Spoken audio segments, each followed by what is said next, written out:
Welcome to Guruvarya Academy. Learn everything in simple way. Let's start today's session.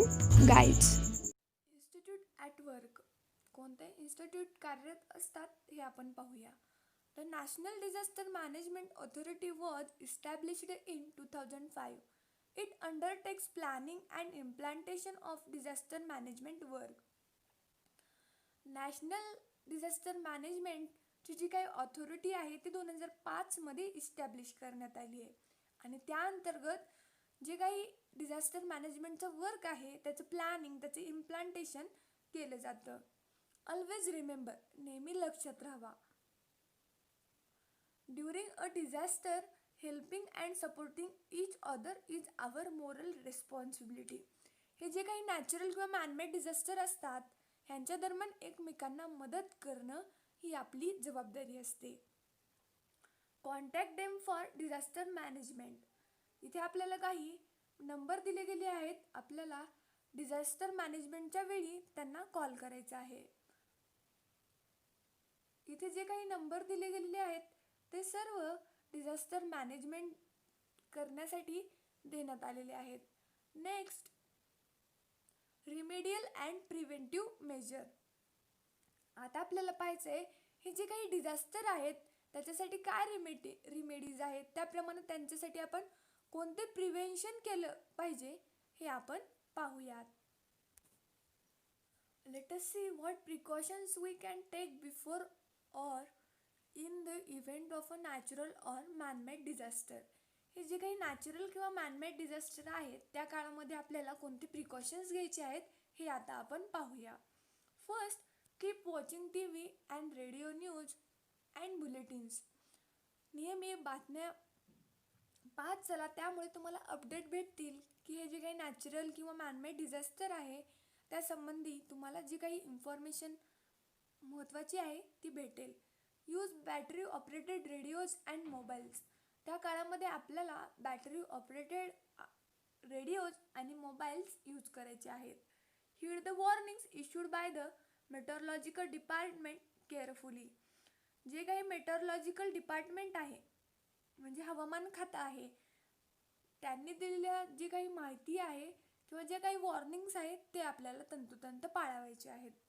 4. Use the website www.imdgovernment.in. आपल्याला या वेबसाईटचा वापर करून safe राहायचं आहे. Landslides occur in hilly areas due to a cloud burst or heavy rains. जे काही भूस्खलन असतं ते भूस्खलन हे हिली एरियामध्ये म्हणजे डोंगराळ प्रदेशामध्ये क्लाउड ब्रस्टमुळं त्याप्रमाणेच हेवी रेन्समुळं होतं, म्हणजे ढगफुटी आणि अतिवृष्टी यांच्यामुळे होतं. On such occasions do not take shelter at the foot of a hill. आणि अशा वेळेमध्ये आपल्याला एखाद्या डोंगर रांगेच्या पायथ्याशी किंवा टेकडीच्या पायथ्याशी आश्रय घ्यायचा नाहीये. During floods do not linger in house or areas on river banks. Seek shelter in other safe places. Move to safer places at a greater height. Do not step into the water currents or drive a vehicle into them. जेव्हा पूर परिस्थिती असते तेव्हा पूर परिस्थितीमध्ये जे काही नदी किनाऱ्यालगतचे घर असतात त्या घरांमध्ये तुम्हाला राहायचं नाही आहे किंवा त्यापेक्षा तुम्हाला अशा एरियामध्ये सेफ प्लेसेसमध्ये शेल्टर घ्यायचं आहे जिथे हा जो काही पुराचा प्रभाव आहे तो येणार नाही. Move to safer places at greater height. जे काही जास्त उंचीचे प्लेसेस आहेत तिथे तुम्हाला जायचं आहे. त्याचप्रमाणे जे काही पाण्याचा प्रवाह आहे त्या प्रवाहामध्ये आपल्याला उतरायचं नाही आहे आणि एखादं व्हेकल देखील म्हणजे एखादं वाहन देखील त्या प्रवाहामधून आपल्याला चालवत न्यायचं नाही आहे. During an earthquake road split open, the ground cracks, railway tracks get uprooted, hence moving from one place to another ensure that the road is safe further on. जेव्हा केव्हा अर्थक्वेक्स होतात, भूकंप होतात, त्यावेळी हे जे काही रोड्स आहेत ते स्प्लिट होतात, त्यांचे भाग पडतात, जमिनीमध्ये तडे जातात, रेल्वे ट्रॅक्स अपरूटेड होतात. त्यामुळे पुढील ठिकाणी प्रवास करताना किंवा जाताना अगोदर खात्री करून घ्या की तो जो काही पुढचा रोड आहे तो सेफ आहे. 8. Take shelter in relief camps as they provide medicines, food packets, drinking water, first aid etcetera. आणि आपल्याला रिलीफ कॅम्प्समध्ये शेल्टर घ्यायचं आहे. ते आपल्याला औषधे, अन्न, पिण्याचं पाणी आणि फर्स्ट एड पुरवण्याचं काम करतात. 9. To get protection from fire, use fire extinguisher in public places like schools, hospitals, railway stations etcetera.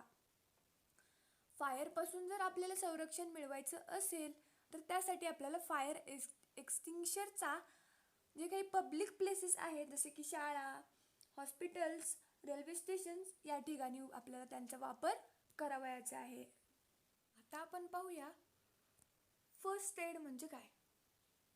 In day-to-day life, sometimes we have to face disaster or accidents of varying proportions.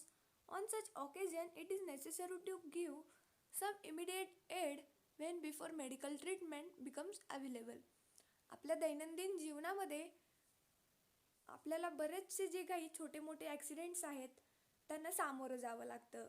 अशा प्रसंगामध्ये medical ट्रीटमेंटच्या अगोदर काही first aid करणं, त्वरित त्याचं निदान करणं हे गरजेचं असतं. त्यालाच आपण फर्स्ट एड असं म्हणतो. First, external bleeding. External bleeding झाल्यानंतर आपल्याला काय फर्स्ट एड केलं पाहिजे हे आपल्याला इथे पाहायचं आहे. If a person is a bleeding, first make him sit or lie down comfortably.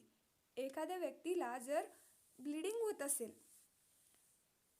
ती ब्लिडिंग एक्सटर्नल असली तर त्या व्यक्तीला फर्स्ट ऑफ ऑल कम्फर्टेबली बसायला किंवा झोपायला सांगितलं पाहिजे. Keep the bleeding part of the body above the level of the heart and clean it with water.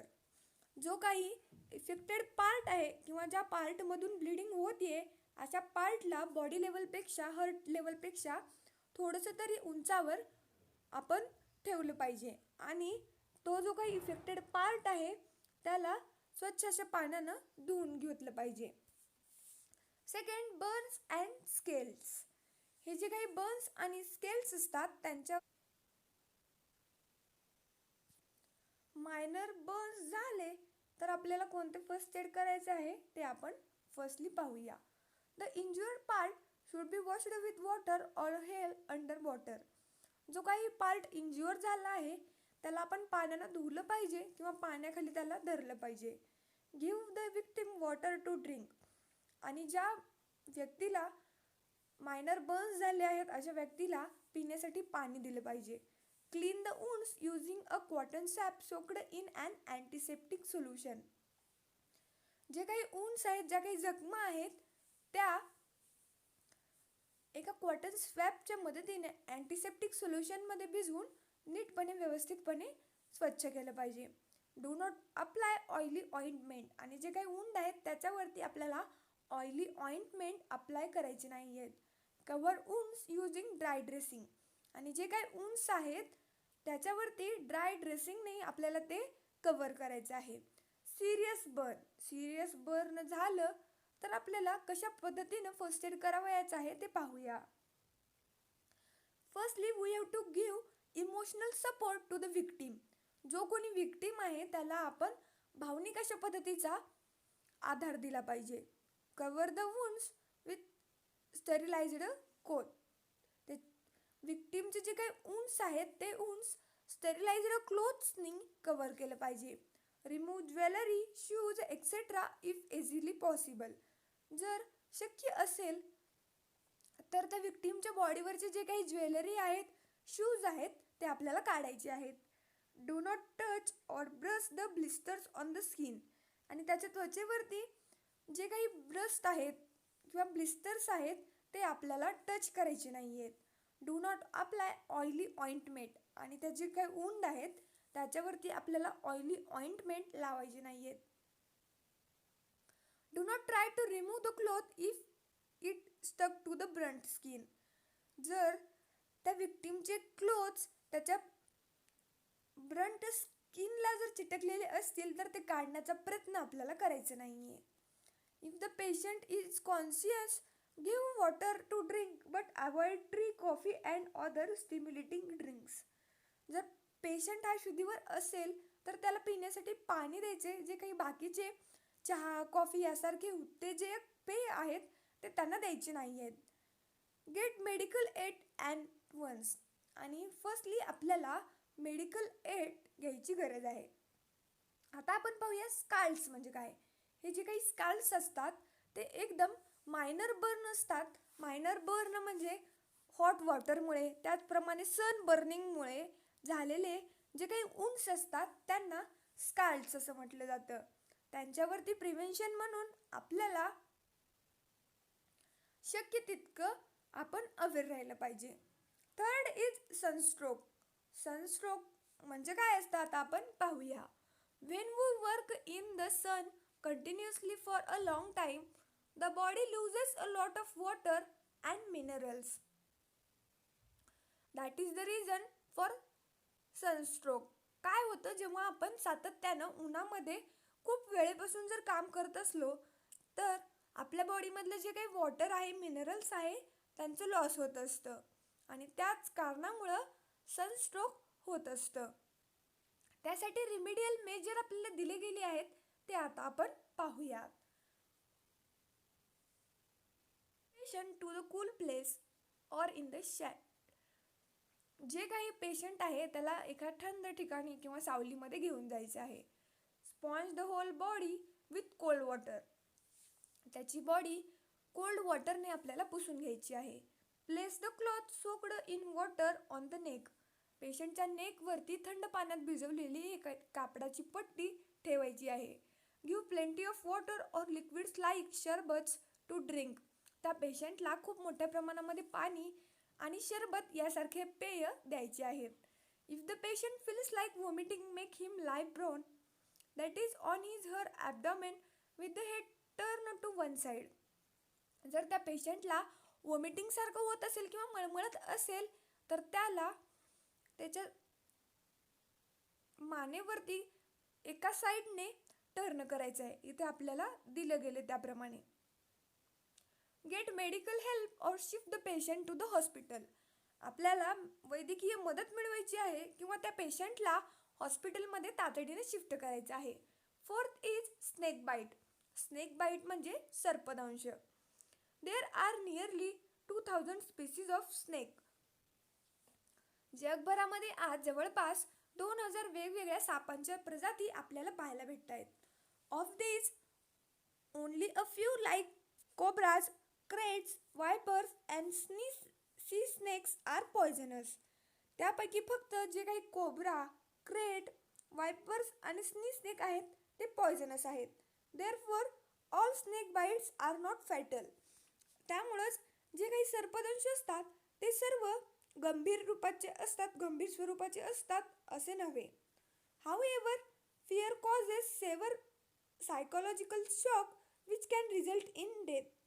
आणि सर्पदंश झाल्यानंतर तो जो काही विक्टीम आहे, पेशंट आहे, त्याला खूप मोठ्या प्रमाणामध्ये सायकोलॉजिकल शॉक बसतो, मानसिक धक्का बसतो.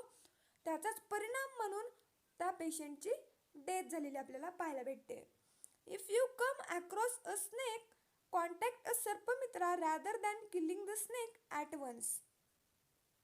जर तुम्ही एखाद्या स्नेकच्या संपर्कामध्ये आलात, कॉन्टॅक्टमध्ये आलात तर त्याला मारण्याऐवजी तुम्हाला सर्पमित्रांना कॉन्टॅक्ट करायचे. तुम्ही म्हणाल सर्पमित्र काय असतात. सर्पमित्र हे असे ह्युमन्स असतात जे की स्नेक्सना कॅच करून त्यांना जंगलमध्ये जाऊन नेऊन सोडून देतात. Remedial measure. त्याच्यावरती काय रिमेडियल मेजर्स आहेत हे आता आपण पाहूया. First, wash the wound with water. ती जी काही वुंड आहे तिला आपल्याला वॉटरने वॉश करायचं आहे. Give emotional support to the patient. पेशंटला इमोशनल सपोर्ट द्यायचं काम आपल्याला करायचं आहे. Tie a cloth tightly above the wound. आणि ही जी काही वुंड आहे त्याच्यावरती आपल्याला टाईटली क्लॉथनं बांधायचं आहे. Get immediate medical help. आणि लगेच आपल्याला तातडीनं वैद्यकीय मदत मिळवायची. Fifth is dog bite. जर आपल्याला एखाद्या कुत्र्यानं चावलं तर तेव्हा आपण कोणत्या पद्धतीचे रिमेडियल मेजर्स करायला पाहिजे हे आता आपण पाहूया. In a dog bite there is a risk of infection through the blood. जेव्हा डॉग बाईट होतं तेव्हा त्याचे इन्फेक्शन ब्लडद्वारे होण्याची शक्यता जास्त असते. Hence first aid and medical help are necessary. या केसमध्ये देखील आपल्याला सर्वप्रथम फर्स्ट एड करायचं आहे आणि मेडिकल हेल्प मिळवणं खूप गरजेचं आहे. रिमेडियल मेजर, त्याच्यावरती काय रिमेडियल मेजर आहेत आता आपण पाहूया. Wash the wound with a solution of potassium permanganate or other antiseptic. ती जी काही वुंड आहे त्याला पोटॅशियम परमॅंगनेटचं सोल्युशन आणि दुसरा जो काही अँटीसेप्टिक आहे त्याच्या मदतीनं आपल्याला वॉश करायचं आहे. Cover the wound with a dry and clean cloth. जिथे काही कुठे वुंड झाली आहे ती आपल्याला ड्राय आणि क्लीन क्लॉथने कव्हर करायचं आहे. Get a doctor's help and injection of the antirabies vaccine. डॉक्टरची मदत घेऊन आपल्याला अँटीरॅबिसचं इंजेक्शन घ्यायचं आहे. तर या चॅप्टरमध्ये आपण पाहिलं की डिझास्टर म्हणजे काय असतं. त्याचप्रमाणे जे काही डिझास्टर असतात ते नॅचरली असतात, मॅनमेडही असतात. त्याच्यामध्ये आपल्याला कोणते रिमेडीज करायचे आहेत, कोणते प्रिव्हेन्शन करायचे आहेत ते पाहिलं. तर विद्यार्थी मित्रांनो, इथे आपला हा चॅप्टर संपतो. या चॅप्टरचा एक्सरसाइजचा व्हिडिओ पाहण्यासाठी तुम्हाला आमच्या चॅनलच्या प्लेलिस्टमध्ये जावे लागेल. तिथे तुम्हाला 6th स्टँडर्ड सायन्स या फोल्डरमध्ये तो व्हिडिओ मिळेल. पाहायला विसरू नका. धन्यवाद. Thanks for watching video. जर तुम्ही आमच्या चॅनलला सबस्क्राईब केलं नसेल तर लगेच सबस्क्राईब करा आणि बाजूला असलेल्या बेल आयकॉनवर क्लिक करा. म्हणजेच तुम्हाला आमच्या नवीन व्हिडिओचे अपडेट भेटतील. आणि शेअर करायला विसरू नका, कारण जशी तुम्हाला मदत झाली तशी इतरांना पण होऊ द्या. Thank you everyone.